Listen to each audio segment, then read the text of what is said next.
Cool. My gavel is the Imperial Beach Lifeguard Association. Hold on.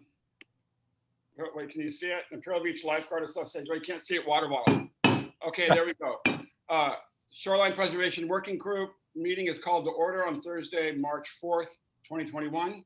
And before we jump into the meeting, I will ask our working group coordinator, I know we've done this already, to confirm that we have a quorum. Sarah?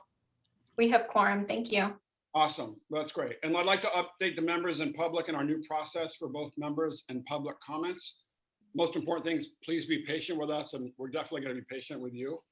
The primary members will be using their cameras, and we will take live public comments. But since I'm not a magician, I've got 2 laptops, 2 iPhones here, the chat I'm managing. So Sarah's definitely going to help me make sure that I can see if you raise your hand. That's been the hardest part of this for me. And then the primary members will use their cameras, and we'll take live public comments, like I said. Members are asked to turn on their cameras or raise their hands when they have a comment or question, and then I will recognize you to speak. And of course, Sarah hopefully will help, or just yell if I don't see you. That happens all the time. Sarah will now provide a quick reminder on how the public comments will work. Please go ahead, Sarah. Thank you. Just pull up my script here. Okay, so in addition to emailing comments, the public may also provide live comments during today's meeting. And in order to provide live comments, you can join today's meeting on Zoom through the link, or by dialing one of the numbers from your phone on the cover page of the agenda.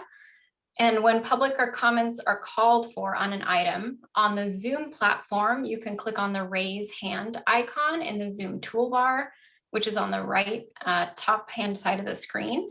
And the chair will call on you by the name that you've provided. If you are participating by phone, you can press *9 on your phone to indicate your desire to speak, and the chair will call on you by the last 4 digits of your telephone number. And we will unmute you on our end when you're called on. And all comments, whether they were emailed or live today, will be made part of our meeting record. So Mayor Dedina, I'll kick it back to you. Sorry. Okay. Since we're in a virtual environment, we're going to do full introductions. We aren't going to do full introductions like we normally would do. Instead, I'd like to welcome you all and thank you for joining us. I did want to recognize that we have some awesome new members from the cities of San Diego, Solana Beach, National City, and the County of San Diego. That includes Joe LaCava from City of San Diego. Great, Joe, to see you. But you've got a mountain in the background, dude. Come on. Well, I guess some coast there. Is that a? I got the coast. Okay. Christy Becker from Solana Beach. Great to see you. Now, what is your background? I can't see that. I am Deputy Mayor of Solana Beach. No, I meant your background, Zoom background. Is it oh, that's the beautiful Solana Beach. Don't you see it back there? Good. Okay. Anyway, it's fine. And then Marcus Bush, again, who I'm going to say is the most stylish and one of the great new elected members from South County. Great to see you, Marcus, and really excited that National City's here. Oh, thanks. It's an honor to be here. So I'm looking forward to working with you all and talking about issues that are impacting us all, sea level rise, and just environmental issues associated with that. So yeah, and so appreciate the intro, Mayor, and appreciate all the hard work you've been doing on this issue too. So thank you. Great. And then we have Supervisor Lawson Rummer. I can't see everybody. Tara, are you here? I don't think she's joined yet. I'm keeping an eye on our wait list. And then I have to announce something before we proceed with the meeting. I want to state for the record that my son is currently working with a company called GHD. GHD is a lead consultant on the Oceanside Beach Sand Replenishment and Retention Device project that will be discussed in item 5. I've disclosed this connection to SANDAG's legal counsel, and they have determined that since the working group is not taking any action on this item, I can participate and chair this meeting. For the record, I did want to disclose this connection before we kicked off our meeting today. And then, so item number 2 is approval of meeting minutes. And the second item on the agenda is approval of the meeting minutes from December 3rd, 2020 meeting. Are there any public comments on this item? I'm not seeing any hands raised. Great. Are there any member comments on the minutes?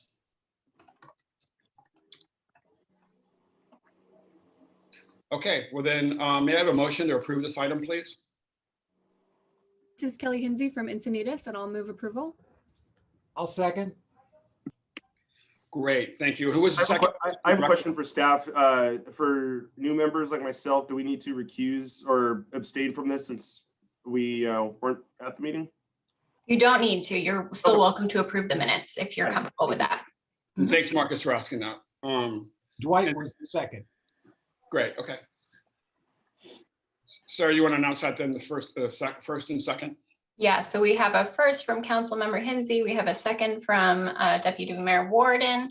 And I'm going to ask our intern, Sarah Hannah, who's working behind the scenes, to go up and pull up our slides while I take the roll call vote on the approval of the meeting minutes.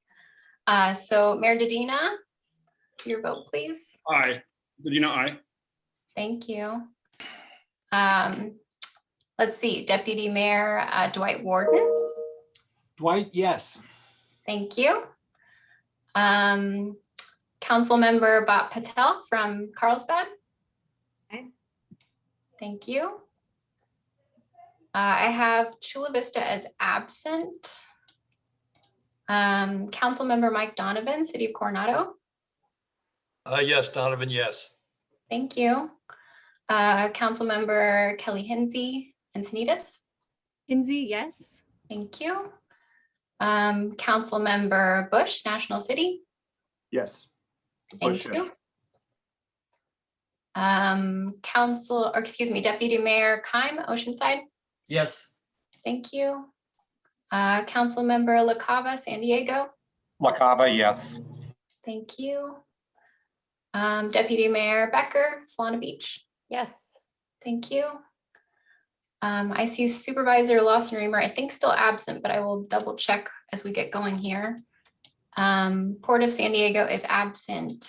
And US Navy, Walt Wilson, you're our last one. Wilson, yes.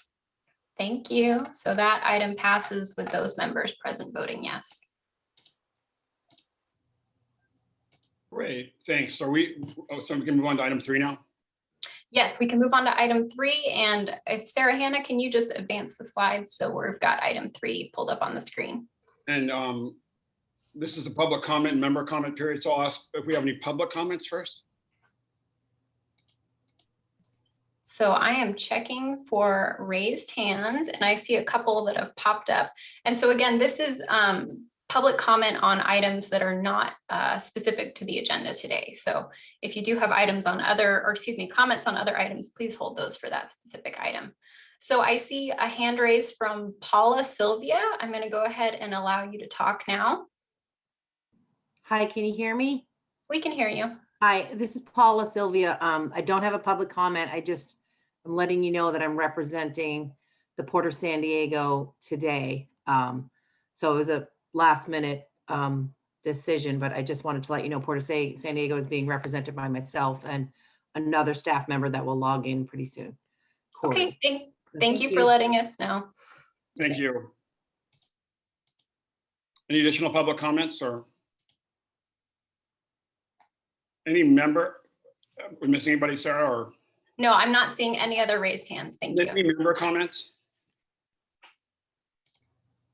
Councilmember Warden or Deputy Mayor Warden, sorry. Yeah, thank you. I just wanted to report, some of you may have seen in the news, there was a fairly significant bluff collapse in Del Mar at the south end of town. Sandag and NCTD are working on it. Right now, it's pretty close to the rails, but the trains are running. They're just running at a slower speed. But bottom line, and Sarah can correct me if I get this wrong, bluff repairs 5 and 6, which are on the schedule to get done. Sandag and NCTD are going to ask the California Transportation Commission to accelerate some funds to get on it more quickly as this bluff continues to erode. Thanks. Thank you for that. And yeah, we got that update from Hassan this morning. And obviously that's a critical issue, right? That we're all going to be addressing, not just this, but all these types of infrastructure issues and transportation issues along coastal areas far into the future. Any additional member comments? I'm not seeing any other raised hands. So if you don't mind, I'll make a comment. And I think, first of all, everybody just welcome. It's great to quote, see you. I can't wait till we see you all in person, and hopefully, again, we talked a little bit before the meeting started about going into the field. And I'm not sure how many years ago it was. We did a couple field trips, one down to South County, to actually see some of the work that's been done on the bay and the Silver Strand, and then a really great trip to North County, where I think Dwight rode his bike, if I remember correctly. But to see San Elijo Lagoon restoration, it was starting, and then actually, I think even before the dune project work, dune restoration and living shoreline at Solana Beach, seaside kind of Cardiff. So hopefully we can get that going maybe in the fall, or I guess maybe it would be a year. I'm not sure. We'll see. But I think that's a great opportunity for this community to get out in the field and exchange those ideas. And then number two, we get to go behind the conflicts at city council meetings around a couple words to really talk about constructive, collaborative, proactive coastal adaptation projects and resiliency projects. I think Sandag gets to be, as it always has been, especially in the last few years, one of the leading agencies on the planet, and especially in this state and then in the country, where people really work together to come up with these really innovative ways of working on coastal issues. And I think Cardiff is one of those areas where we've done all kinds of innovative things. And with lagoon restoration, public access, and then the living shoreline that really, serves a lot of different needs. And then if you start looking at what's going on in South County as well, especially with Chula Vista and the Bayfront and all the ways we try to manage the competing coastline, but also be more resilient, I think we've got an excellent opportunity to be sort of project ready when hopefully there may be an infrastructure bill passed. So I'm really excited about that. I know all of you are, because it gives us a chance to move again away from the city council meeting where you can't really have these conversations and get the work done, to really talk about how we can be more resilient and proactive rather than reactive. So with that, we can move on if there's any questions or comments on that. But great, I appreciate everybody being here. And if you're a coastal nerd like me, this is as good as it gets for public policy. So I'll let Sarah make a few comments. Yeah, thank you. I just have a few quick updates for the group. So first, I just wanted to echo the mayor's welcome to the new members of the group. I've been the staff liaison for about 5 or 6 years now, and in that time, we've really expanded the working group's charter to focus on issues other than just shoreline erosion and kind of beach nourishment. And so I think this has really become an important forum for us to discuss sea level rise kind of at the regional level, just to the mayor's point before. So there is a lot of work going on in this resilience space, and I'm really happy to continue, the dialogue with this group as we move forward with that topic. Second quick announcement, many of you probably remember from last year, Sandag applied for some Proposition 68 funding through the Ocean Protection Council for some planning work to start thinking about a future regional beach nourishment project, really kind of building on the lessons learned from the previous projects, building on information in our local sea level rise assessments, things like that.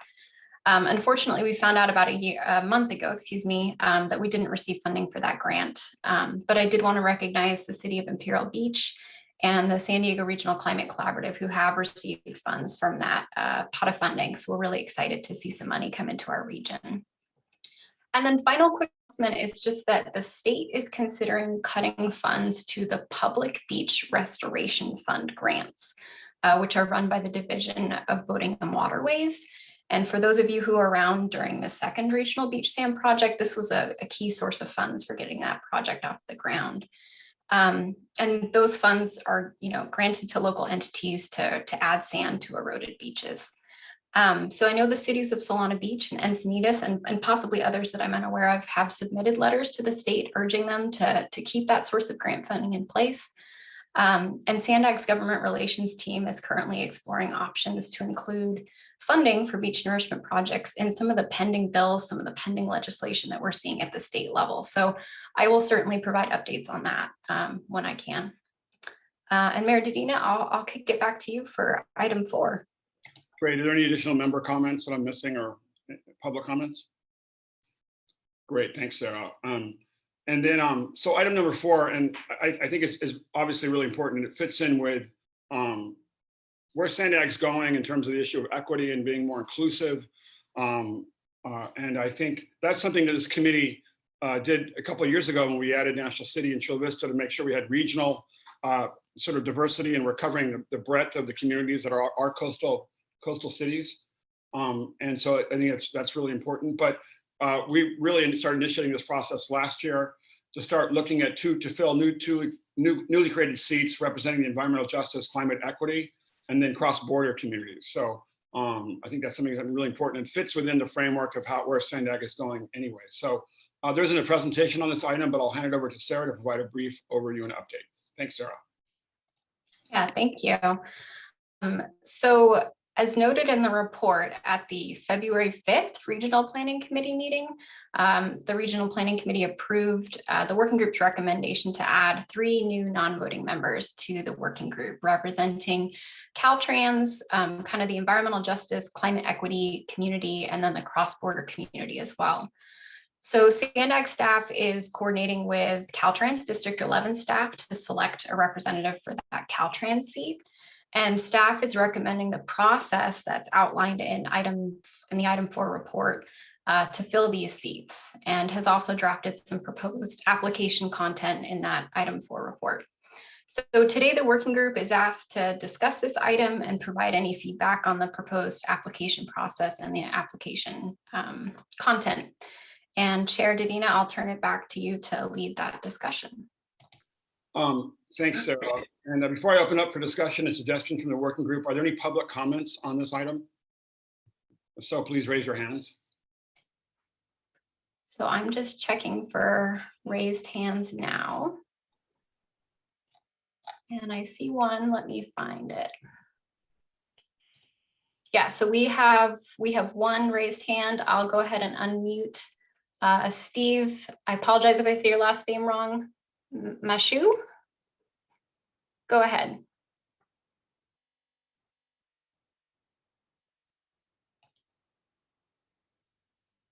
And Steve, you might be muted on your end.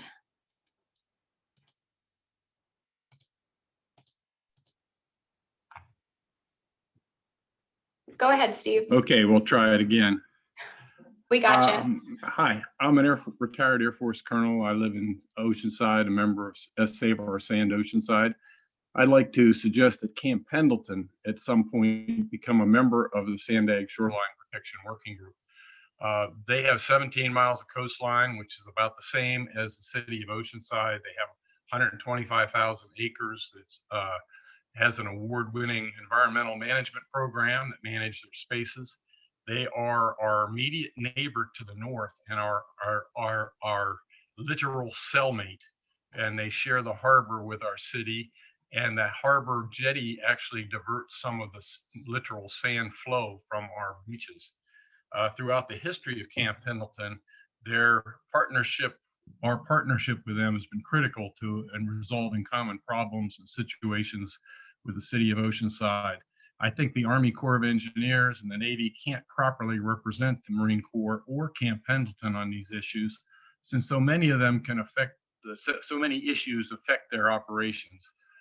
I understand how military installations operate, and I'm not sure if Camp Pendleton would voluntarily submit a request using this process to join the Shoreline Protection Working Group. I believe SPWG is going to have to invite them to join, and I really don't understand why they wouldn't be a voting member, since they have so much of our county as part of their property. Thank you. Thanks, Steve. Appreciate the feedback and perspective. Any additional questions or comments from the public? Yes, I have one more. I'm gonna unmute right now. The name is Ron Captain. I'm gonna allow you to speak. Go ahead. Yeah, hi, this is Reinhard Flick. I apologize for the Ron Captain. That's one of my emails. This is Reinhard Flick. I'm the new Scripps representative, and I really like the suggestion. And the only thing I don't like about it is I didn't think about it myself for Camp Pendleton joining. It's a very important part of the San Diego coastal region, obviously. The erosion of the cliffs is a major sand source. I've done a lot of work with the San Onofre project, comings and goings of the power plant over the last 30 years, 40 years even. And I think it is a very important suggestion that I think the committee should follow up on. The working group should follow up on. because I think Camp Pendleton it's an important resource for many reasons, and an important installation and an important natural resource for the region. So I'm very glad that this was brought up. Thank you. Thanks, Ron. Appreciate it. And just to note, Steve Mashu, I think you might want to mute yourself. Maybe I'm wrong on that, but it seems like you haven't muted yourself. Great. Any additional comments, public comments, Sarah? I'm not seeing any others, but I am going to go ahead and promote Ron Flick to a panelist. He is one of our non-voting working group members, so he'll be in our panel. And so this is one of those moments where I just, to make it very transparent and open, there's no behind the scenes effort here and to select some group or somebody and have a sort of a process that nobody knows about. I think this really is an open-ended process, and I think the committee in Sandag wants the feedback on how do we go about identifying sort of like the environmental justice, climate equity representative, who that is, where they represent, or the issues that we're going to be addressing, and then of course the cross-border community element. So any feedback, comments from members would be much appreciated. Suggestions. And obviously we can do that offline as well. And Sarah. Yeah, I do see a hand from Vice Chair Dwight Warden. Yeah, thanks. I read through the staff recommendations. I thought they were all good. The process to identify potential organizations and their representatives who might join us was all good. So I'm comfortable with that, including the fact that I noticed it recommends that some of the work land in my lap and Chair Dedina's lap. With regard to Pendleton, just a comment, I guess that's not on the agenda today, so we can't do it, but we could go through the process again and recommend to the Regional Planning Committee to add another representative. And I would just ask, because I probably know just enough to be dangerous, but it's not just Pendleton that has a lot of military coastline in our district. There's a lot of stuff downtown and around the Bay Area. Would it be more appropriate to have a military representative rather than just Pendleton? I don't know the answer to that. I just pose it. But I like what's on our plate for today. I think it's a good strategy. Thank you, Councilmember Warden. And I'll just note that we do have Walt Wilson from the Navy who serves on our committee. And I just didn't know if you wanted to chime in anything, with regard to sort of naval installations, bayfront, that kind of stuff. Sure, I can say that. I mean, I think I've been sitting on this group for 7 or 8 years, and I used to be the marine biologist at Camp Pendleton many years ago. So I'm real familiar with the natural resource assets up there and how they contribute to shoreline preservation. A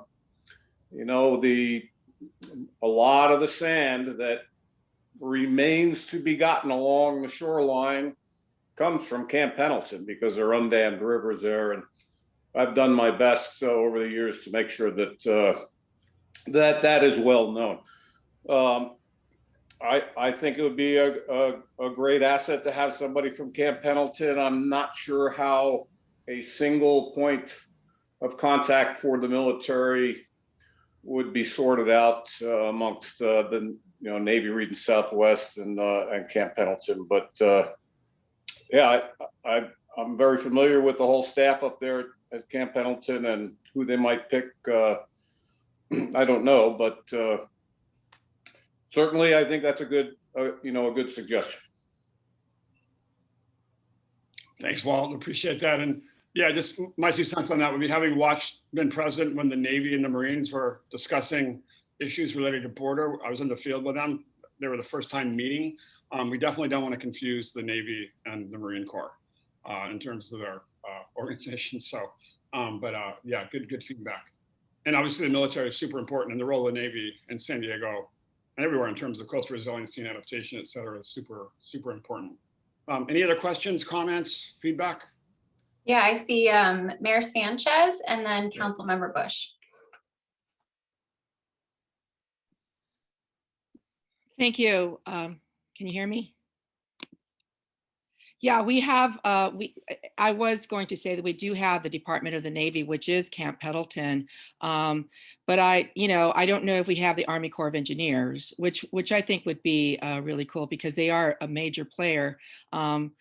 with all of our projects in the county. Do we have a representative from the Army Corps of Engineers? Because I think that would be a really good partner. They do remain. Unfortunately, with the base, people come and go. And Walt has been great he's been here for a while.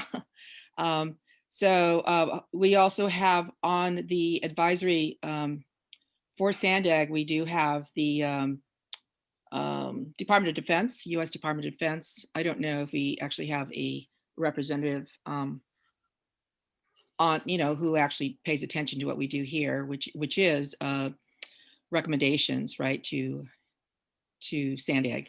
But Thank you. Army And just Corps to, of Engineers would be good. sorry, just to answer the question, we do have an Army Corps representative in our non-voting members. Yes. Yes. Okay, great. Councilmember Bush. Yeah, I also agree with the comments. I appreciate staff's work on this. And I like the process adding a community-based organization or someone from the environmental justice group. Really important to have that. So just thank staff for the work and just outlining the process. I think that's a good transparent process to get that membership.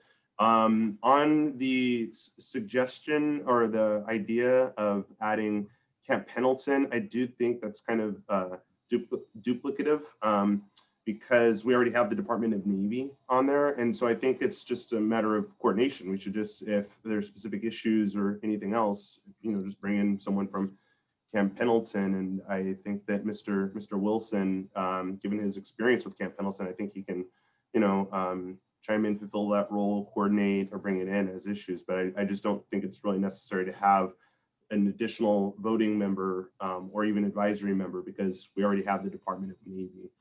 But I do, appreciate the idea, and I think that Camp Pendleton, it's huge, it's important. But I just think we can go ahead and coordinate with Mr. Wilson on that, and appreciate Mayor Sanchez's question of adding about the Army Corps of Engineers, and yeah, glad that they're already represented because they're a big group. So yeah, that's my comments. Thank you. And I see a final hand raised from Councilmember LaCava. Oh, and a few more hands after that. I'll get to everyone after Councilmember LaCava. Thank you. And I appreciate Sarah's opening comments about a more working group feel, because we're spending most of our time talking about something that's not even on the agenda. I, in contrast, would be supportive of adding Camp Pendleton perhaps initially as a community advisor, just because of the shoreline and the uniqueness of Camp Pendleton relative to the entire county shoreline. I'm very supportive of the previous work that led to the three groups that were identified. I just have a question. So there would be an open call for the two organizational seats, and then this group would actually vote to decide which organization would be the cross-border or the environmental justice organization. Curious. Yeah, so I think the way we have the process written now is that we would, Sandag staff would work with our chair, Mayor Dedina, and our vice chair, Deputy Mayor Warden, to comb through those applications and come back to the working group with a recommendation for approval to move forward with those two seats. Okay, and then just curious, even though given it's a working group, I assume those community advisors don't have to file a Form 700? No, they would not have to. This working group is not a Form 700 working group. Well, that's great, because I know that can often discourage a lot of good people from participating. So, okay, thank you. I have no other comments. Thank you. I see Councilmember Donovan and then Councilmember Hinsey. Yes, thanks. I just wanted to comment on the recommendation too.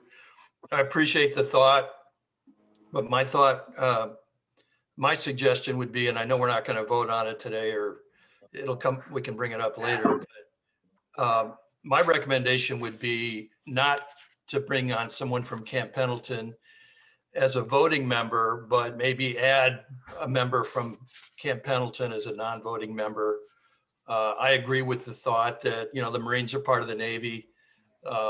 We could probably make a case to bring the Coast Guard in, and, a lot of other military organizations. But I think the way the voting members are set up now, I would recommend we stick with that. So I know we'll talk about it at a future meeting, but just my thought for now. Thanks.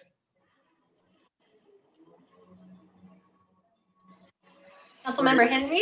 Oh, go ahead. Thank you. I just wanted to weigh in on the application process about the environmental justice and the cross-border representation. And I have great confidence in our chair and vice chair to guide that process. But something that's just important to me is that we don't get too hung up on degrees and technical qualifications of those representatives, because this group benefits from a lot of expertise technically and, very well certified. And so I hope that those folks who we choose would be, really focused on access, and that we wouldn't get too distracted by people who might apply that have really advanced degrees. Great comment. Thank you. Thank you. Thanks. And I see just one more hand raised back to Walt Wilson.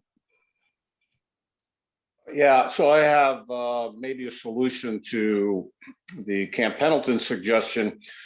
I have always had Deb McKay as my alternate on this group, and she has just recently departed for another Navy job. Great loss to many of us here. But I think I'll look into maybe having a Camp Pendleton representative be my alternate. And that would provide a little more collaboration between me and Camp Pendleton, and allow Camp Pendleton to be a little bit more involved in what's going on with us. So we can talk more about that later, but I think that may be a solution and not take up another seat. Thanks, Walt. That's a good suggestion.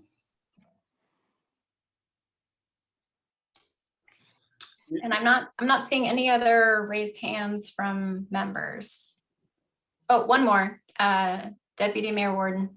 Thanks. Just a quick comment. I would be inclined to take into account to some degree geography when we look at the equity question, and it's not in the list of things on the staff report. So if anybody thinks we shouldn't do that, call me off. But otherwise, I wouldn't let that drive it entirely, but it is a factor. Equity issues are not the same everywhere up and down our coast. Great comment. Thanks.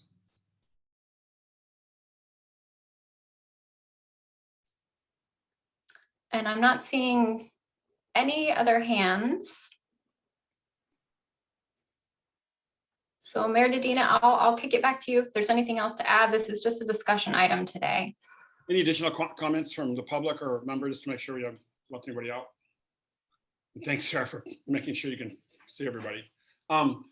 Yeah, so no, thanks everybody. What's great about this is we're talking about expanding, inclusion, and from the north end and the south, geographically and the south, and then Mexico. And, I think the Mexico piece is really critical, because just on climate change and adaptation, Mexico has a huge role to play with our region, just in the transportation projects and the massive investments we're making, but also hopefully new partnerships. And the fact is there's a lot of adaptation work and really great coastal management work going on in Baja. So we have a lot to learn. And I think, if we can figure that out, it only makes this community much more robust, as well as the equity piece and climate justice piece as well. So that's great. And so now, unless there's anybody else, any other comments, I'll move it on to item number 5. And that's the City of Oceanside Beach Sand Replenishment and Retention Device Feasibility Study. And this is an informational item. And I will turn it over to Keel Koger and Brian Leslie to start the presentation. Thanks so much for being here.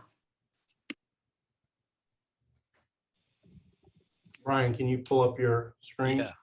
Yep. Give me one sec.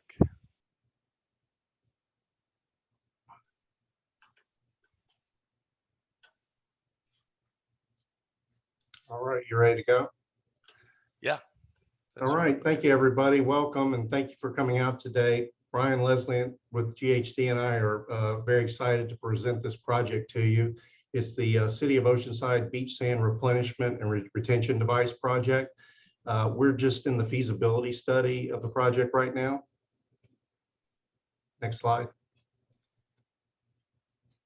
So Oceanside has a long history of beach erosion, and the city has initiated this process to identify feasible solutions to protect the beach from long-term erosion by either utilizing renourishment projects of beach suitable sands or construction of retention devices to retain and reduce the loss of sand, or a combination of both.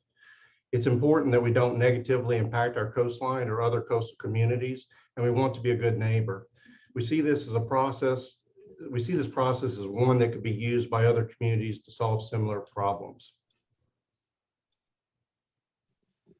This is a chart of Oceanside from the last 20 years, basically showing the problem of our chronic beach erosion. We started with a baseline about 20 years ago.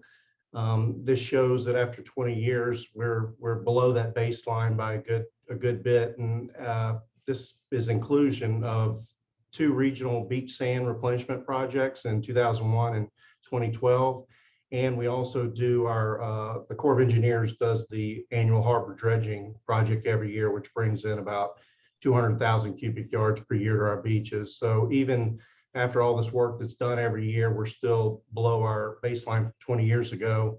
And it's important to note that the Camp Pendleton Harbor was actually built around 1942. So we don't have data going back that far, but we know the problem started around that time. So the goal of the study is to identify strategies that are environmentally sensitive, financially feasible, and have a reasonable chance of being approved. The objectives of the study are to start with a pilot project. So we want to start with something that's small and that could possibly be expanded over time. The project performance will be informed by a scientific monitoring program, which I'll talk about in a little bit. And we want the project to be built so that it's adaptable and reversible.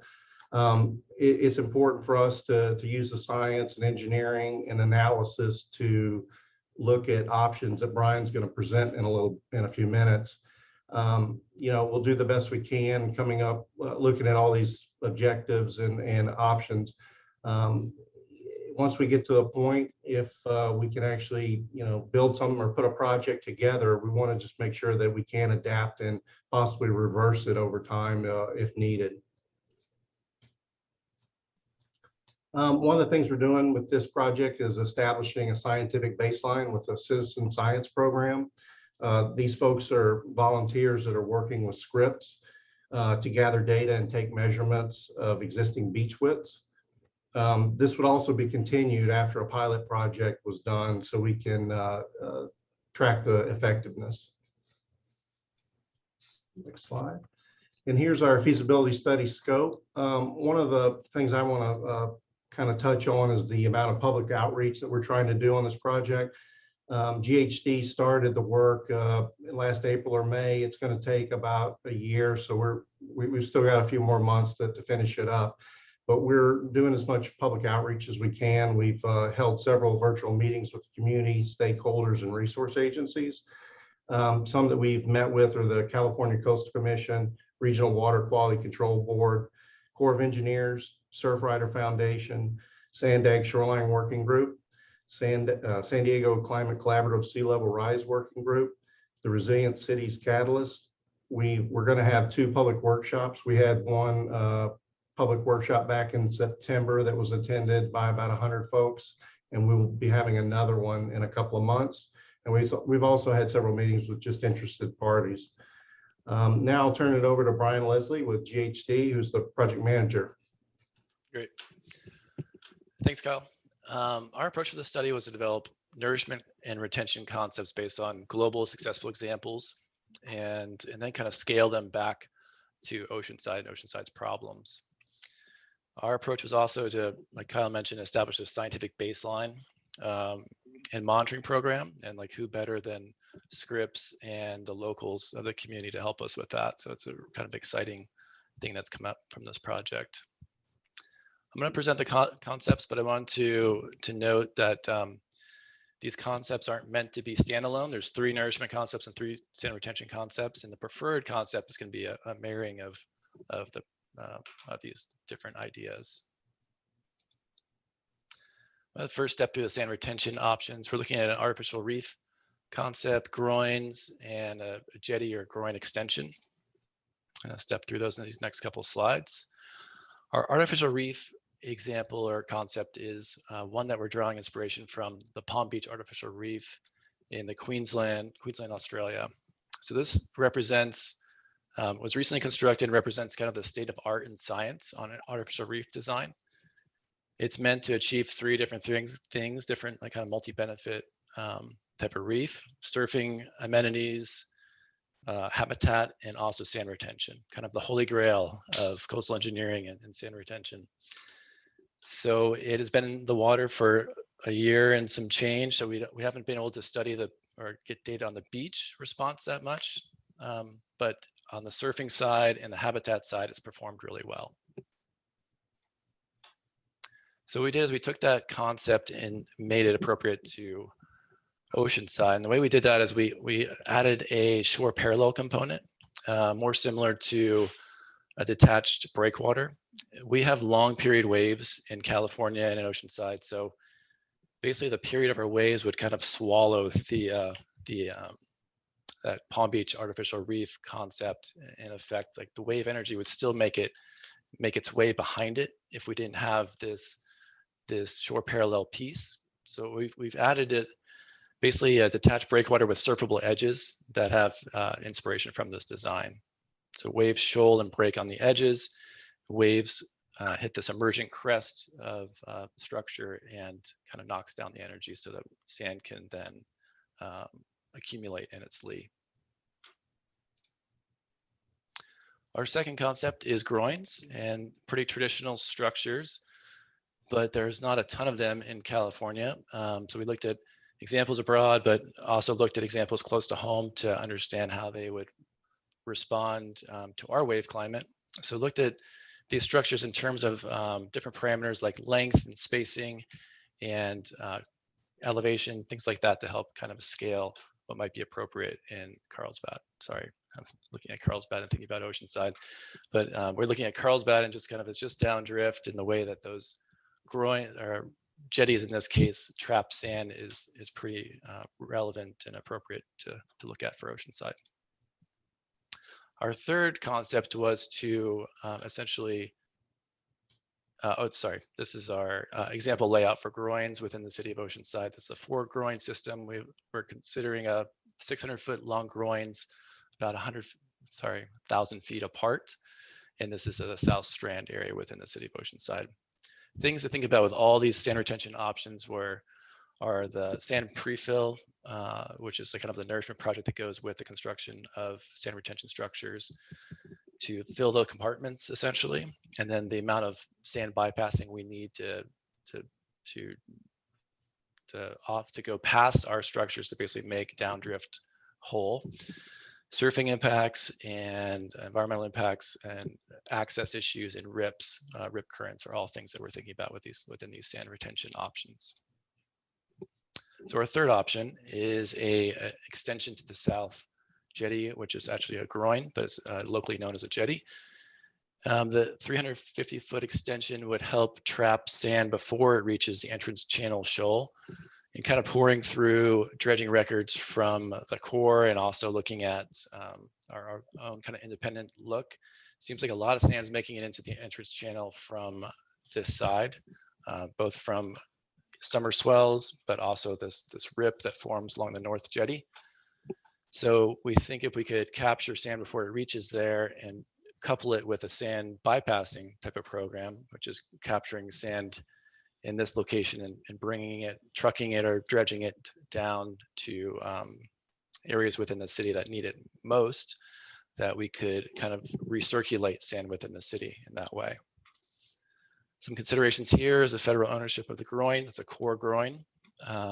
Sand doesn't necessarily accumulate where we need it the most, so we'd have to couple it with this program. This is a known surfing resource within the community, and we'd have to think through how the impacts would go on that. Then we'll walk through the 3 nourishment options we're considering. These nourishment options are less of nourishment templates and volumes, but more about how to get sand to these areas in the beach that need it the most, kind of means and methods, and also identifying quality sources. So they're kind of these different systems and also a program that might be able to be deployed to help bring more sand to areas that need it. So our first option is a fixed trestle bypass system, and drawing inspiration from the Tweed River in Australia that straddles the New South Wales, Queensland coast. And this is Snapper Rocks and Kira for the surfers at the bunch. This system has been in place for a lot of years and moves tons of sand, 650,000 cubic yards per year. So a lot of literal transport happening to the north in this system. And that sand would land within the Tweed River and before the system was in place, result in these one-off dredging efforts that cost a lot of money. So the system would be expensive, but if you think about kind of the long game and over 20 years, the costs seem to, these systems start to pay for themselves after you start moving more and more volume. The way that might lay out is, and I appreciate the comment about Camp Pendleton being added to the working group. The way this might lay out is a fixed trestle intake on the Pendleton side, delivering sand via a number of underground pipelines that would feed to multiple outlets on the city of Oceanside beaches. We want to acknowledge the past here. We know that a fixed system like this has been in place. That was built by the Corps in the 80s. The system was in place for several years, then deemed a failure and decommissioned. We think that was from what we can glean, a number of reasons, the placement of the intakes, but also the equipment a bit and the fluidizers, but also having consistent funding. We heard that it wasn't consistently funded every year, so the equipment would sit, and anyone that knows putting stuff in the marine environment, mechanical equipment in the marine environment, you got to keep that stuff running or it will need lots of maintenance. Our second option on the nourishment side is a system that's called a sand shifter. And there's a number of these within Australia. Different councils operate them. This will just highlight Noosa. And at Noosa, what they do is they have this system that picks up sand before it enters this downdrift river, and they pick it up and bring it back to kind of the bottom of the point. And this protects this community in this region. And this system is smaller, that could be operated by a council or city public works. So it's a much smaller system, it's cheaper, but it moves less material.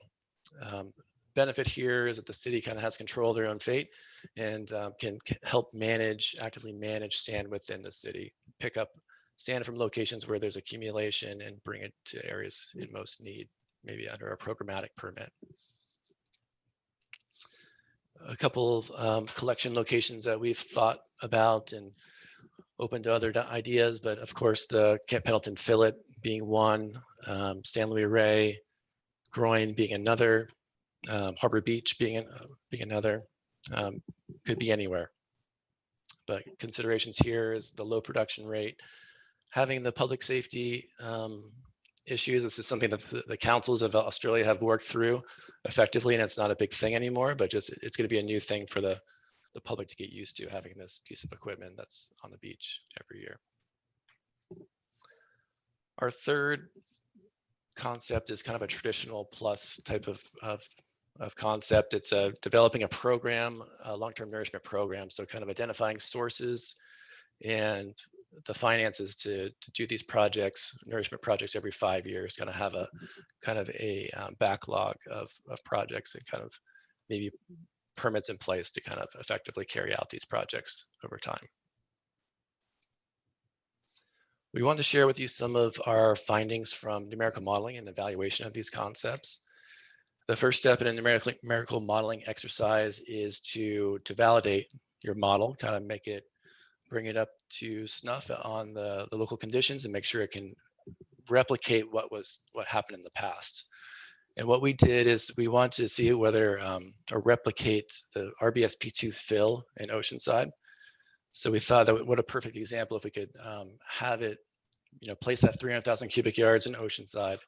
And if it could replicate the way that evolved within our coastline, then our model's doing a good job and we can move on to addition of the concepts into it.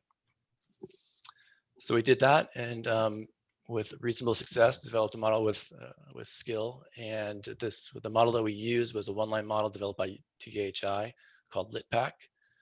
And what this model does by one line just traces the mean shoreline position or MSL position over time. So you kind of get this one line of where basically the water's edge is. I want to share that, you know, a wise man once said that all models are wrong, but some are useful. This is very much our approach to the findings, and that we're using them, you know, semi-quantitatively to understand how these different concepts work, but we're not saying this is exactly how things would perform in the field. The other thing I wanted to mention about approach is what we've done is we've developed these build out scenarios. So what we would do along the coast of Oceanside, maybe ultimately to provide the same level of protection to all city beaches. And then we scaled back to what we think would be an effective pilot, to Kyle's point of starting small and building on success and what we learned from this rigorous science.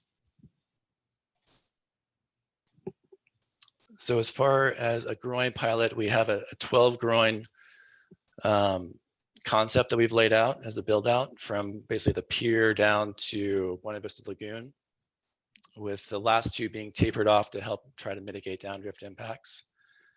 I want to first note that we think our results are exaggerated, and that that's due to a number of model limitations, but most notably being the porosity of the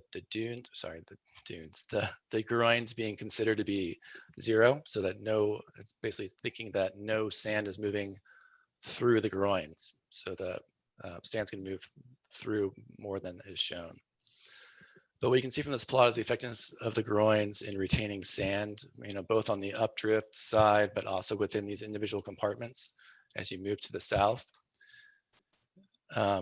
In comparison to the no project option, these groins held about 110% more sand within that kind of RBSP2 scenario.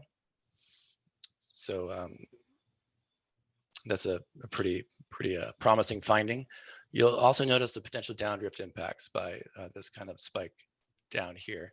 We're kind of using this to identify the problem, or not the problem, but more of how much sand is needed to offset downdrift impacts. This is assuming that revetments aren't in place, so we can understand kind of how big that hole is and how we can fill it with sand. Then scaling back to a groin pilot, which is a 4-structure pilot located in the South Strand area. You can kind of see the effectiveness of that system.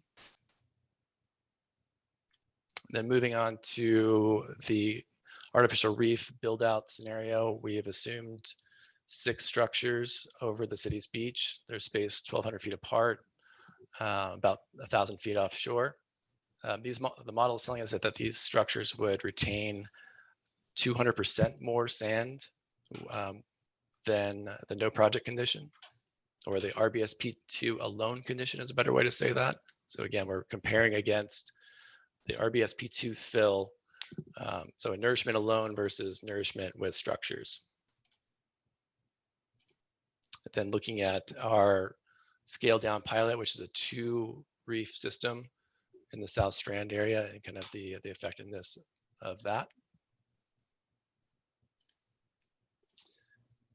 So our next steps are to rank all these options against these performance criteria or evaluation criteria. All these options are really important. You know, the performance, how much sand we can retain, downdrift impacts, surfing impacts, recreation, you know, get on the list, all very important. But let us know if you think we've missed something, and we're happy to add that. We're just getting to that stage of the study. We wanted to quickly mention how this project might tie into other regional efforts. I'm not sure how many of you were able to attend the San Diego Coastal Exchange, but some interesting ideas came from it. 2 of which I wanted to highlight.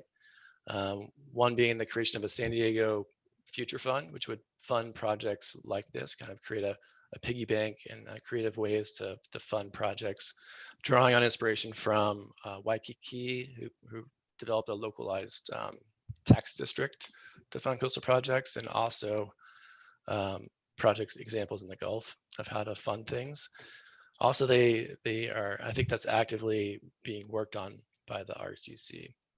They also floated the idea of a literal cell design lab. And the idea of that would be to rapidly prototype ideas such as this and build a pipeline of coastal resilient projects, resilient and adaptation projects within the literal cell, and kind of get buy-in from the region to move forward with these. So I wanted to share next steps. Early summer of 2021, which is right around the corner, we hope to wrap up our feasibility study, a couple of meetings where we'll be sharing a little bit more on our findings and recommendations. So you can look to those to learn more about the project. So we're actively looking for ways to keep momentum for this project and move into the next phase, which are identified here: final engineering, environmental construction.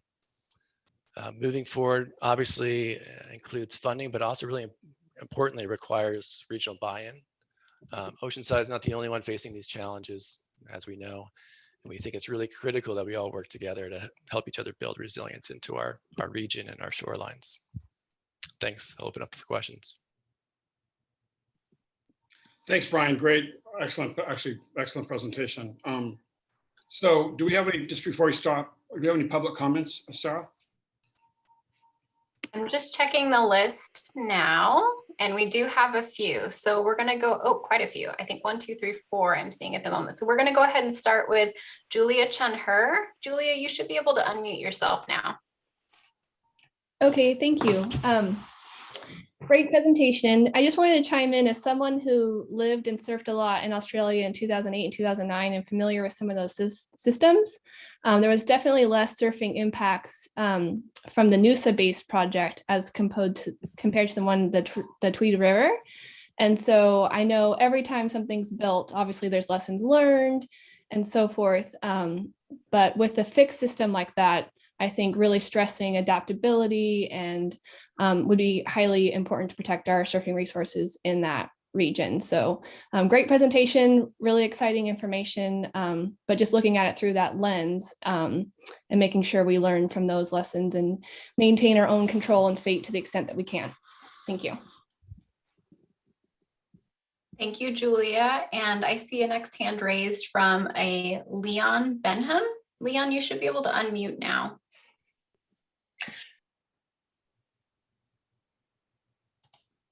Sorry, Leon, I think I might have muted you accidentally. Go ahead and try again.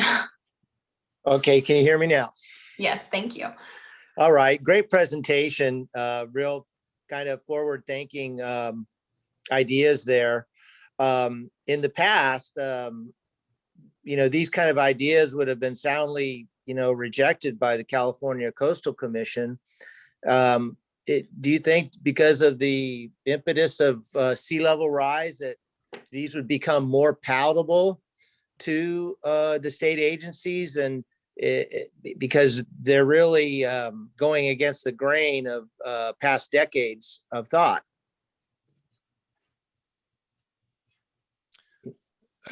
Yeah, maybe I'll start, Kyle. I think you have some thoughts on this too, but yeah, in this, it seems like the door is kind of swung open and maybe just a little bit on these types of projects, because in light of sea level rise and adaptation planning and just kind of what tools are available to a local coastal city to help, manage their shoreline and address some of these problems. So, we've really seen a shift in the conversations that we've been having with the resource agencies, and especially with the, the approach of the pilot and just kind of being adaptable, reversible, and having sound science behind it. I think that all these things would are kind of helping the conversation along. But yeah, it's kind of more innovative kind of thinking is happening, I think, just in light of all these challenges. Yeah, I agree. I'm sorry. Yeah, I think it's changed a little bit in the last couple of years since I've been talking to the Coastal Commission. 3 or 4 years ago, I don't think they would have bought off on some of these ideas. And in the last couple of years, I think that they're maybe warming up to, I don't know, conditions getting worse out there. So maybe we need to seriously look at some of these things. Great job. Great job. Thank you. I'm going to continue moving through public comment. And I'll just remind our public commenters, if you can keep your your comments kind of short, kind of keep them more to comments rather than questions. If you do have a question, we can have our panelists kind of address it when they start talking through the member comments and questions as well. So I'm going to go ahead and I just see the first name, Carol. Hi, Carol. You should be able to unmute yourself and speak now. Hello, I'm here. Can you hear me? We can hear you. There's a little bit of a crackle, but we can hear you. Okay. My name is Carolyn Kramer. I'm a longtime resident of Oceanside and a 50-year surfer, as well as 40 of those being in Oceanside. And the changes that have come in Oceanside and our surfing community relies on sand and the sand movement. And the sand movement has been blocked because of the boat basin, which blocks the sand flow from the Santa Margarita River, which is a huge sand source. As it was nice to see that Walt has been around Camp Pendleton for a while, so he probably knows where all that sand is up against the DMJ jetty. And as far as hard structures do exactly what the jetties have done. They've starved all of our beaches. So Oceanside coastline, the majority of it is rock revetment, which does nothing for putting sand on our beaches. And the jetties do nothing but keep starving our sand. So adding more hard structures, number one, we don't even know what it will do to our surfing community. And number two, it just keeps stripping our sand. So for me, the only option is sand nourishment and working with Camp Pendleton, hopefully to get that sand that's in front of the Santa Margarita River over into Oceanside and keep it flowing south, because every time you put a jetty, it starves the next city over, which is Carlsbad. And then Carlsbad starves the next city to the south. So it's a never ending process. So we can't keep adding to the problem. So thank you for letting me speak, and it's an ongoing issue. Thank you. Have a good day. Thank you. And I think we've got 3 more public speakers. So Dirk Akema, you should be able to unmute yourself now. Hi there. Can you hear me? Yes. Good afternoon, Sand Egg members. Dirk Akema here, Director of Save Oceanside Sand. We represent over 300 local residents who are advocates for sustainable beaches. Great presentation, Kyle and Brian. I want to thank Kyle for his leadership commitment and his belief that Oceanside can permit a project to restore sand and retain sand in Oceanside. Also, thanks for Brian and the GHD team who have researched our coastline to recommend some great scientific solutions. Oceanside is becoming a real tourist destination with several hotels, a new resort that's almost completed, which, by the way, you guys are all welcome to come up here and check things out. New restaurants and great activities. Like many other beach towns, we are losing a lot of sand from the damming of rivers and coastal erosion. It's critical to restore our beaches to protect our economy and our quality of life. Retreat is not considered an option for Oceanside.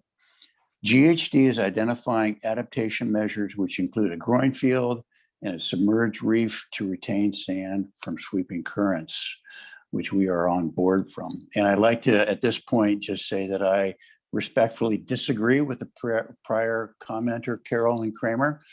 I think that groins can be a very effective solution.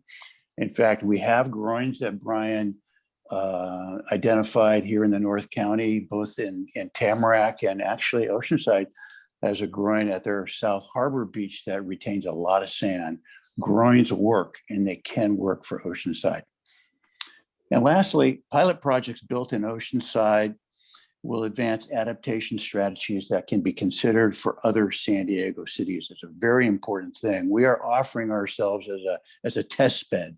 The 4 groin pilot program proposed for the Strand, where all the dry sand has disappeared, would provide a great test bed to evaluate conditions and groin performance. We hope that Sand Egg members will agree, embrace our efforts with their support and encouragement. Thank you so much. It's a pleasure being part of it. Thank you. So 2 more public comments. The next one, the name is just SHANT. You can go ahead and unmute yourself now. Yeah, I'm right here. This is Sean. Hi. I'm a homeowner, a beachfront homeowner in South Oceanside, representing a handful of homeowners down here. I just want to put a face to it, so to speak. And it's some of these things we're talking about may seem theoretical, and the problem is we were dealing with it in real time every day. When I bought this property 5 years ago, you couldn't even see the revetment. And in the last 5 years, the sand has dropped about 20, 25 feet. So the unprecedented pressures we're seeing on the revetment, the seawall, is incredible. And if you look in South Oceanside, you'll see the revetment is just decimated up and down, blocks and blocks. They're just decimated. And the homeowners are responsible and liable for the upkeep and maintenance of it and repair of it. And it's incredibly costly. And on top of that, you know, there's an issue of tourism. Tourism is really big in Oceanside. People are noticing this. People are losing rentals because people don't want to go to a cliffside property anymore. These are supposed to be beachfront properties. So from a valuation issue, a tourism issue, an expense issue, my concern ends up being when I hear these type of discussions, which I'm really happy we're doing, is that it just becomes a discussion that just perpetuates itself. And we get this thing of analysis paralysis, where we just keep talking about it and throwing things out. We have to at some point get courageous and do something, because while many are talking about these issues, we are living these issues immediately. We see it every day. We see our revetment and our homes being compromised. So we need to be judicious. We need to be careful. I get that, but we just can't take another 3, 5, 10 years to actually do something. Because again, we are daily living the nightmare of the beach erosion affecting our properties, and that affects everything downstream. So I just hope that you guys realize there's a face to this. This is just not just addresses and numbers. These are people that are being affected by this daily. So I appreciate your work, your leadership, and your courage in doing this, but we need some expediency to this process as well, and not just keep reanalyzing, rehashing data from years and years, and making a difference more sooner rather than later. I appreciate your time. Thank you. Thank you. And I just had, I think, one more final public comment. Sherry Mackin, I got a note that you'd like to speak. If you would like to, go ahead and unmute yourself now. Thank you very much. Thanks for letting me speak. Appreciate the work the Shoreline Committee does. I did serve as Oceanside's representative of that committee, and I know the fine work you do. Thank you again. I concur 150% with Carolyn Kramer's statement with regards to sand retention. I can tell you that I've attended every meeting that the city offered with regards to presenting this idea of these projects. And I can tell you at the first one, 68% of people did not support structures on the beach. So I understand that homeowners are looking at possible property loss and as such. But what I can say is, in reviewing the PowerPoint project, all the properties in Australia, I didn't see any rock in front of any home on the beach. Oceanside, out of our 3 miles of quote used to be sandy beach, is probably 2/3 manned. And I can tell you that the undercut from sea level rise, our tides have been hitting and taking and pulling more and more sand out into the water. And that's why we're losing sand. I would like to look at a bypass system, if at all possible. We had several, well, 2 I could speak of, sand nourishment projects that worked in Oceanside. And I would like to see more efforts go into nourishment. I find this going to be a difficult idea to shove down the taxpayer's throat. This will cost billions of dollars to accomplish. And for the most part, it is to save properties of beachfront owners. let's stop and really look at what's going to happen to our surf. That's really important. That's a huge recreational component in our coastal act as far as being able to use the beach. But again, let's look at replenishment rather than manning the beach, adding groins and jetties. Thank you very much. Thanks, everyone. Sarah, I don't see any additional public comments. We have limited time, so I want to move on to our member comments unless I missed anybody. Yeah, that's fine. We can move on to member comments. And do you want me to call hands? I've got a few raised. I can, yeah, Okay. I'll do that. So first, thanks. Just to comment and make sure I'm correct, Sarah, Sandag and this committee would not be the regulatory agency that approves this project, just so everyone's clear and everyone understands that. This is not the Coastal Commission. We're not the City of Oceanside. We're just hearing information, and at the end of the day, we will have no oversight in approving permits for this project. That's correct. Yeah, just for information today for this group. Good. Okay, or funding on this project. So Walt Wilson, I think you have your hand up. Yeah, thanks. So you guys know I usually try to bring some practical observations of my experience. I want to be sure that the presenters bring into their thought process some of the experiences that I have seen and some things that are going on the South Coast now. The Navy is just in the process. Walt, just we have a lot of people want to speak, so let's be as brief as possible. Yeah, the Seal Beach harbor is just put in a whole new bunch of, they have a new inlet up there, so it'd be worthwhile to take a look and see how the beach responds to that effort. The other thing is the Army Corps of Engineers on the East Coast of New Jersey had jetties for many, many years. And I know jetties are controversial, but they were the kind of jetties that sand did not go through. About 5 or 6 years ago, I went back there and the beaches were all of a sudden bigger. And it's because the Army Corps of Engineers notched the jetties on the shore side a little bit. So sand could actually pass inside and not make that crescent, but actually let the sand get up on the beach. And then the other thing, sand bypass systems, we've got some, I think Florida has some, and they have failed down there. That's all. Thanks, Walt. Mayor Sanchez? Thank you. I thought we were going to hear from Surfrider before we got to. Okay, if you'd rather have me call Surfrider, that'd be great. I know Julia Chun already went, but okay, I'll go ahead and go. I wanted to put this in perspective. First of all, as you know, or maybe you don't know, we have an ongoing sand replenishment program with the Army Corps of Engineers because of the impacts of the Department of the Navy. So every year there is dredging at the mouth of the harbor, and every year that sand is spread along our beach. What the council started to do is request additional sand at adding $600,000 to it. So the cost of what the Army Corps is doing is about $3 million. That is not paid for by the City of Oceanside.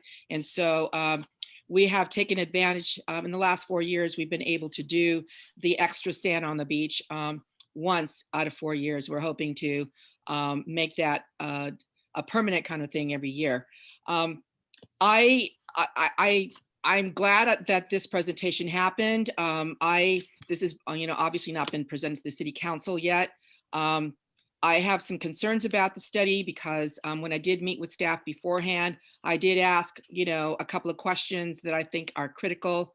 Number one, were there any priorities with respect to saving, protecting any activities such as surfing, any other water activity? The answer was no. What about studying the impacts to our cities south?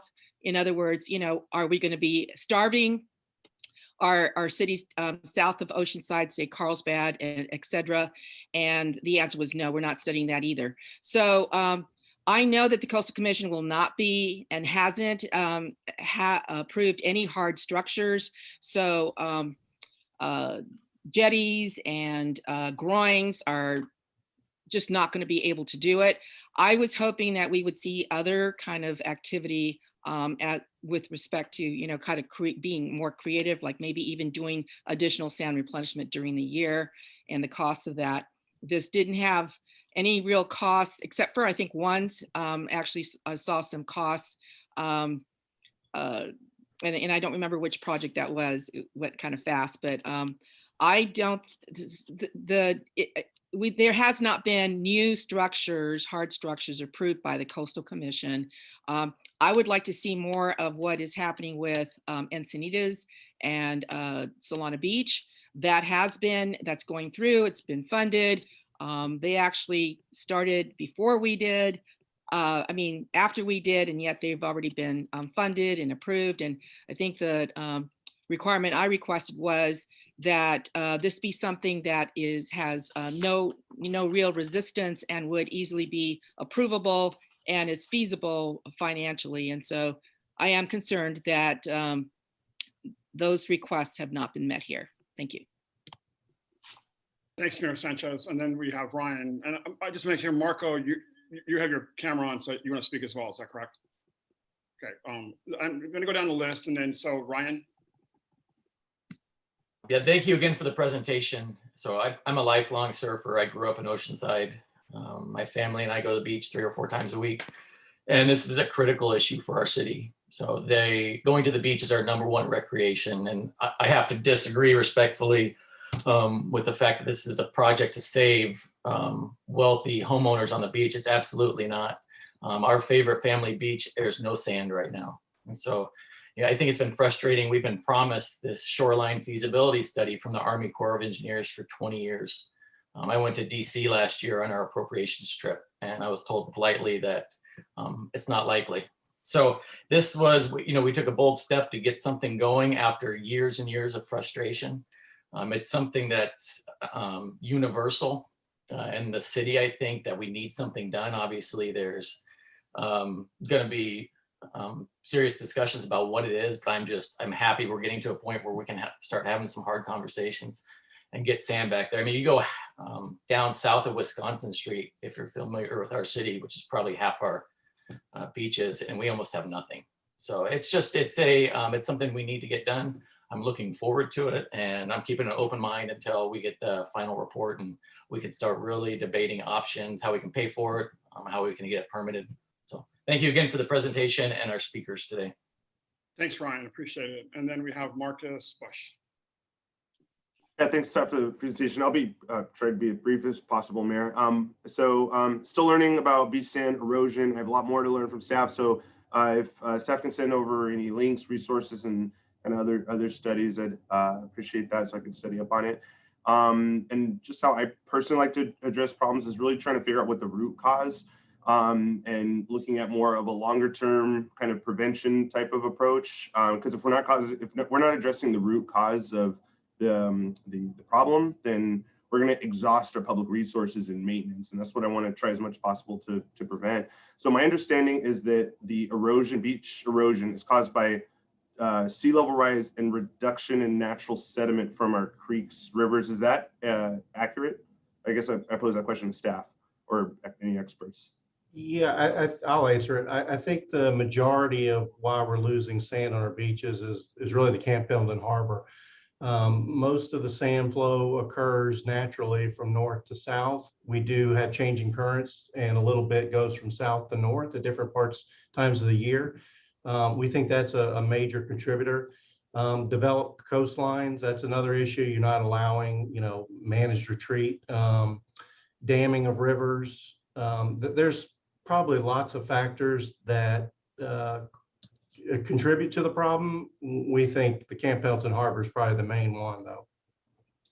Okay, appreciate that. So the sea level rise part, I know it's a very difficult issue to control because it's global, but each of us in our capacity in our own jurisdictions, I mean, we have to reduce our greenhouse gas emissions, and we have to act aggressively. And I think that's what connects us with SANDAG and approaches like the 5 bold moves. And so really addressing greenhouse gas emissions reduction in a big way for each of us as a region. So that's just one comment I have, and I think we as a body appreciate the mayor clarifying that we don't have necessary regulatory authority over this, but we could, I think, make issue recommendations, or I don't know if that'll come in the form of like a resolution or a letter to Congress, but I think those are things that we could do. But for the sediment and runoff, maybe that sounds like an approach that we could take, is how we, I guess, reduce the amount of concrete impervious surface or some of the concrete line canals and stormwater channels. So maybe reducing that.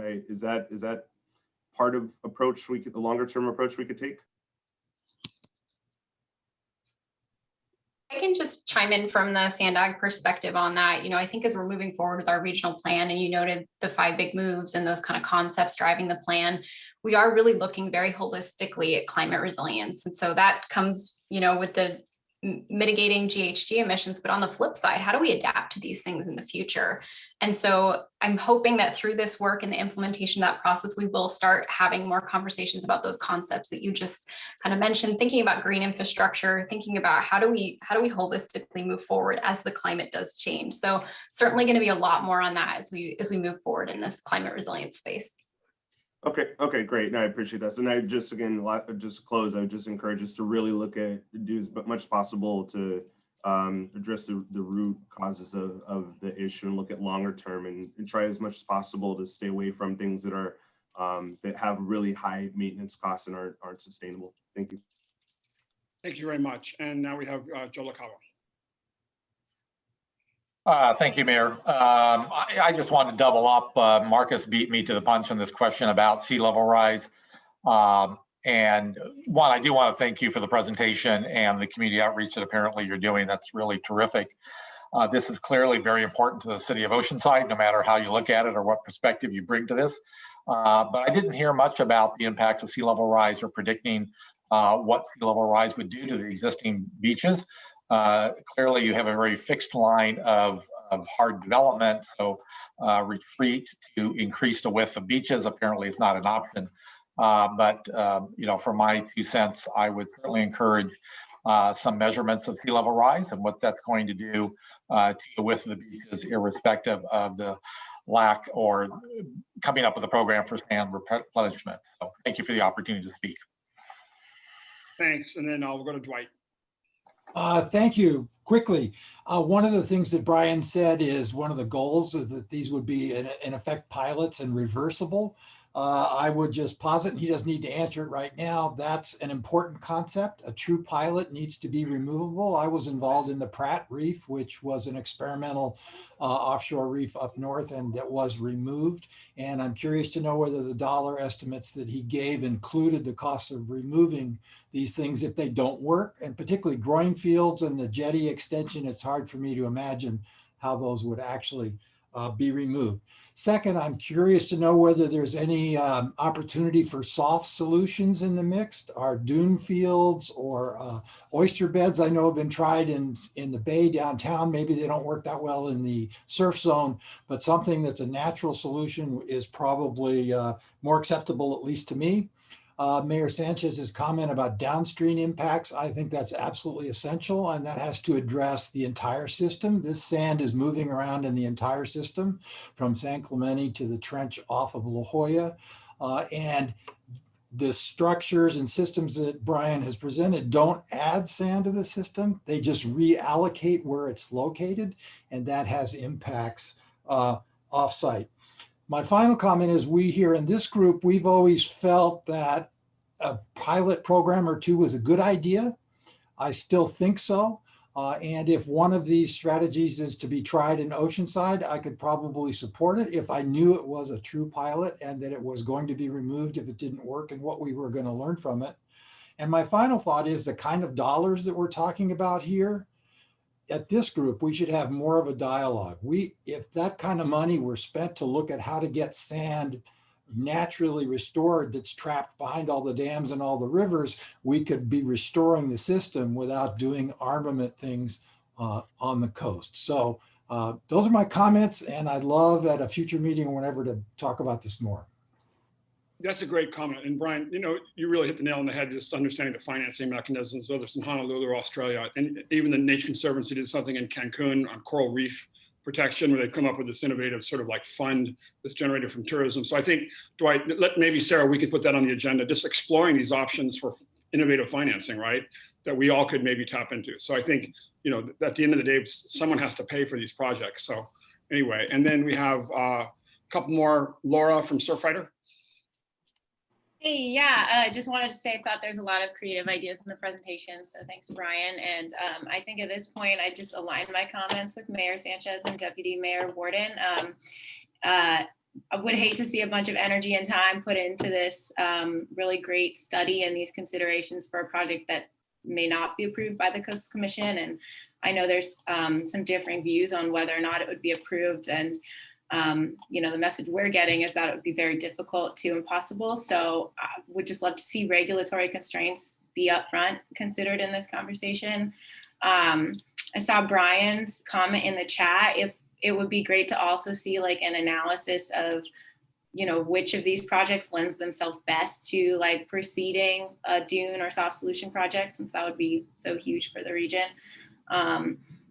The other tough pill to swallow, you know, obviously representing Surfrider is the unknown impact to surf resources, which, you know, I think has been called out a couple times for some of the projects. I just wanted to call that out as, you know, it does stand out on our end. And as far as funding goes, would love to hear from other people in this group, like how timelines are being considered for funding. Like, you know, like you said, there's certain projects that on a longer timeline are cheaper. And obviously that's the name of the game with climate adaptation. So would love to see how we can prioritize like thinking on longer timelines and how we can support that kind of thought.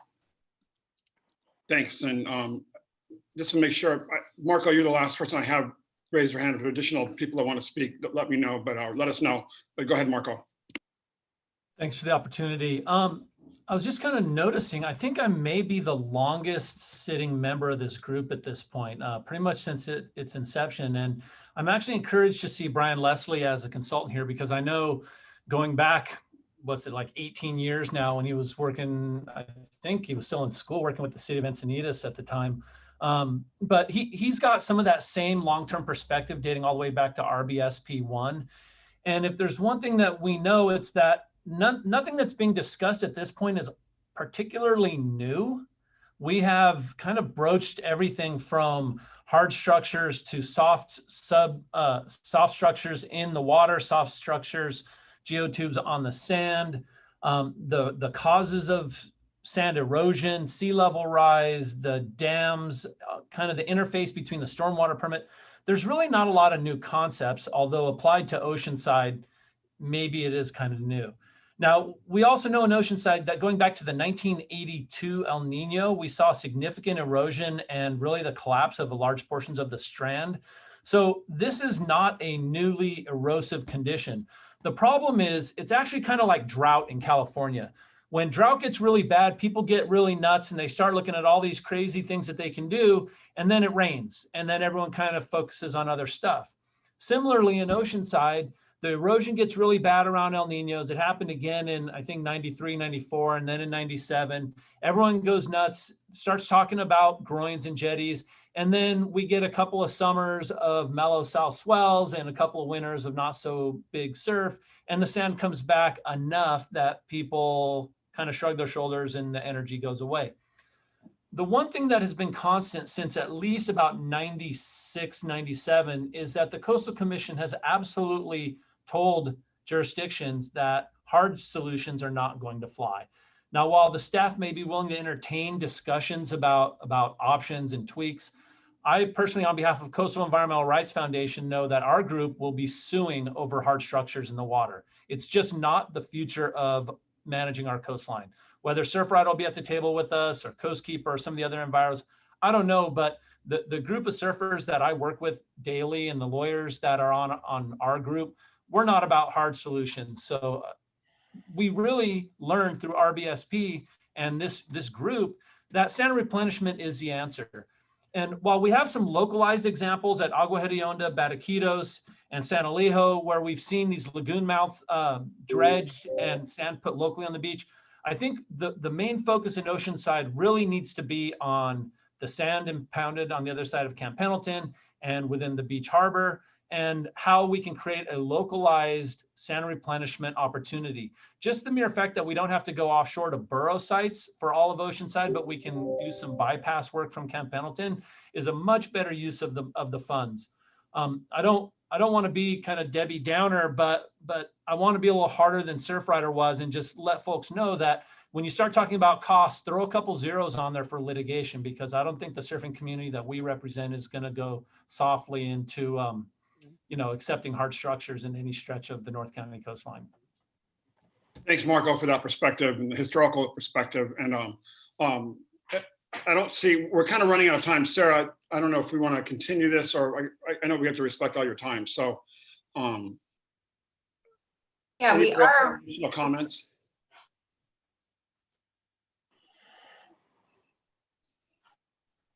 Good. Well, first, thanks, Brian. And, I'll just, my comment is, at some points, this is not my jurisdiction. It is nice to see a discussion of these options, just because I think it's important to have, you can lay it out. And Marco, I only say that because, it's important to see what you may not want versus what you want. It may make it easier to make that decision, especially with the cost. But I do think, Dwight and Brian, I think, the issue of the cost is paramount. We have to figure out how to finance.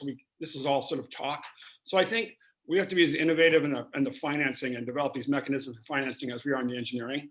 But this is like a graduate class and and stakeholder management, right? Like, how do you balance all these interests? And something we all have to do. And every jurisdiction and every agency is facing all this. So with that, I guess we're going to wrap it up. Let me open my computer again so we can move on. But anyway, there's no more, I don't see any additional questions or comments. Any additional public comments? I'm not seeing any additional hands raised. Great. And then finally, I think it is, I just say this, I think it's important to look at options, and we did that, and then people act like every option is sort of like death day, it's like the Death Star, even though it's just one of 40 different things that you've discussed in a report, and then sort of like immediately move that you're doing it. So I do appreciate having those options, even though politically it's tough, because then, everybody wants to attack one option rather than just look at, compare things. So, and getting to Marco's point, some people are in favor of certain things, other people in favor of other things, but we all have to balance this stuff. And obviously natural solutions may be more cost effective. So anyway, that wraps up our agenda day. And our next meeting is June 3rd, 2021 at 11:30. And I definitely heard from you guys talking about looking at financing. And then Sarah, hopefully we can talk about maybe a field trip in the fall, right? About looking at stuff. Crossing my fingers on that budget for us, yes. Okay, great. Hey, thanks everybody. And enjoy your time at the beach. It's going to be busy at the beach this year. Absolutely. It's going to be like the summer of love for everybody. So stay safe. Hi, everybody. Thank you. Yeah. Take care. Be safe out there. Thank you.